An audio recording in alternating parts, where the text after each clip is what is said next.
नमस्कार साथियों, मैं ममता गुप्ता आपके साथ उपस्थित हूँ एक नए विषय के साथ। और आज का विषय है एजुकेशनल थॉट्स। आज हम जानेंगे रविन्द्रनाथ टैगोर के शिक्षा पे विचार। जैसा कि आपको पता है, रविन्द्रनाथ टैगोर का जन्म बंगाली परिवार में हुआ था। इन्होंने बहुत से लघु कहानी, गीत, उपन्यास, कविताएं की रचना की और 1913 में इन्हें गीतांजलि काव्य के लिए नोबेल पुरस्कार भी मिला। उन्होंने न केवल कहानियां और उपन्यास की रचना की, बल्कि उन्होंने शिक्षा पे भी अपने विचार दिए हैं। उन्होंने वैसी शिक्षा पे जोर देते हैं जो कि प्राकृतिक तथा हमारी जिंदगी के बीच एक संबंध जोड़ता हो। उनके अनुसार बच्चों को किसी भी प्रकार की शिक्षा में नहीं बांधना चाहिए। उनका मानना है कि बच्चे जितना स्वतंत्र होकर सीखते हैं, उतना ही ज़्यादा विकास होता है। वे चाहते थे बालक प्राकृतिक तथा समाज दोनों से सीखे तथा उनका संबंध संपूर्ण सृष्टि से जुड़े।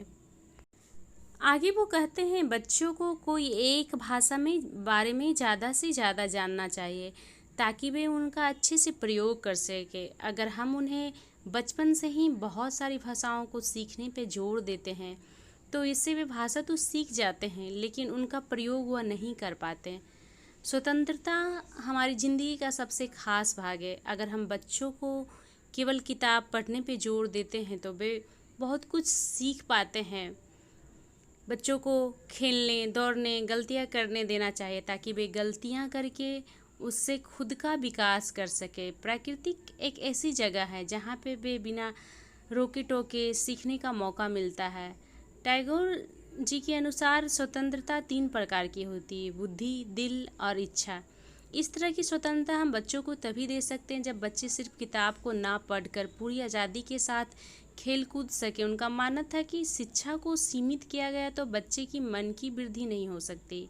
वो कहते हैं कि ऐसे वातावरण का निर्माण करें जिसमें बालक अनुभव द्वारा सरलता पूर्वक सीख सके। उनका मानना था कि कुछ भी पढ़ाया नहीं जा सकता, परंतु सब कुछ सिखाया जा सकता है। मानसिक विकास के लिए मात्र पुस्तकीय ज्ञान आधार ना माने, बल्कि प्राकृतिक से जोड़े, सो बच्चा अनुभव करके सीख सके। रविन्द्रनाथ ठाकुर ने आनंद के साथ पढ़ते रहने से पठन शक्ति में वृद्धि के साथ साथ कल्पना और चिंतन शक्ति पर भी जोर दिया है, जो जीवन की यात्रा संपन्न करने के लिए आवश्यक है। उनका मानना था, अगर बालकाल में ही चिंतन और मनन की कल्पना पे ध्यान दिया जाए तो आगे जाकर बच्चों के लिए ये दुखदाई सिद्ध नहीं होगा, क्योंकि जब भी वो उनकी कल्पना शक्ति या फिर उनकी इच्छा शक्ति की भावना विकसित करने में मदद मिलेगी।